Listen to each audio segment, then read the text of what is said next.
Welcome viewers, সবাইকে স্বাগতম নতুন আরেকটি ভিডিওতে। আমি প্রতিদিন নতুন নতুন ভিডিও নিয়ে আসতে চেষ্টা করি। আজকে যে ভিডিওটি আপনাদের দেখাবো তা হচ্ছে কক্সবাজারের ইনানি সমুদ্র সৈকতের। তো আপনারা যারা ইনানি সমুদ্র সৈকতে আসতে চান বা আপনারা যারা নতুন আছেন তাদের জন্য আজকের এই ভিডিওটি। তো আপনারা যারা কক্সবাজার আসেন, আসার পরে ইনানি সমুদ্র সৈকতে আসতে চান, তারা অটো, সিএনজি বা প্রাইভেট কার বা মাইক্রোবাসে করে এখানে আসতে পারেন। আসার পর আপনাদেরকে এখানে নামিয়ে দেওয়া হবে। নামার পর আপনারা দেখবেন সুন্দর এক ভিউ, অর্থাৎ এটা হচ্ছে ইনানি সমুদ্র সৈকত। তো আসার পরে আপনারা এদিক দিয়ে নামবেন। নামার পরে দেখবেন যে দুই পাশে অসংখ্য দোকান রয়েছে, খাবারের দোকানও রয়েছে। আপনারা যাদের মতো এখান থেকে অনেক কিছু কিনতে পারবেন।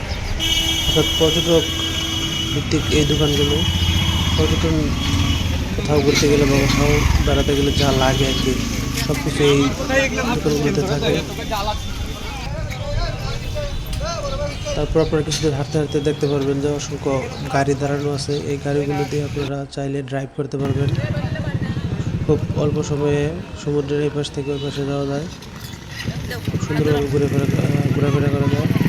দর্শক, আপনারা দেখতে পাচ্ছেন কক্সবাজার এসে ডাব খেতে অনেক ভালো লাগে। তারপর আপনারা যদি আর একটু কিছু দূর হাঁটেন তাহলে দেখবেন যে এখানে সমুদ্রের পাড়ের যে ভিউটা সেটা। তো এখানে আসার পর দেখবেন আপনারা এখানে অনেক ধরনের সিট রাখা আছে।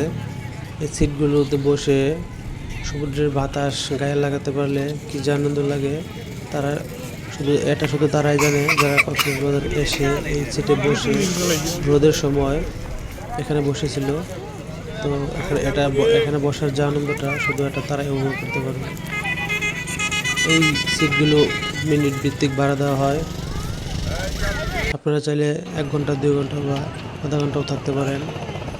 আর কিছু দূর হাঁটলে আপনারা দেখবেন এখানে অনেকগুলো পাথর।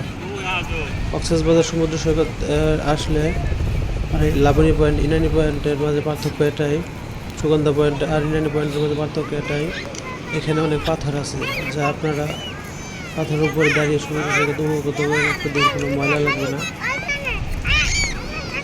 এখানে দাঁড়িয়ে ইনানি সমুদ্র সৈকতের এটাই একমাত্র আকর্ষণীয় লক্ষণ যা আপনাদেরকে অনেক আনন্দ দেবে।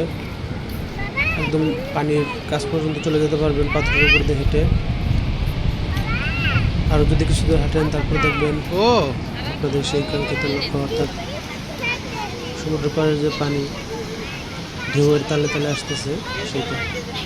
আপনি যদি চান পাথরের উপর দিয়ে হেঁটে হেঁটে আসতে পারবেন। আসার পরে দেখবেন কত সুন্দর একটা ভিউ। যারাই ইনানি সমুদ্র সৈকতে এসেছে তারাই এই ভিউটা উপভোগ করতে পারছে।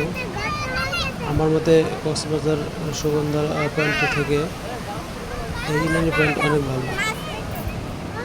তো দর্শক, আমার এই ভিডিওটা যদি আপনাদের ভালো লেগে থাকে তাহলে লাইক, কমেন্ট, শেয়ার করবেন এবং আমার চ্যানেলটি ফলো দিয়ে রাখবেন, সাবস্ক্রাইব করে রাখবেন। সবাইকে ধন্যবাদ।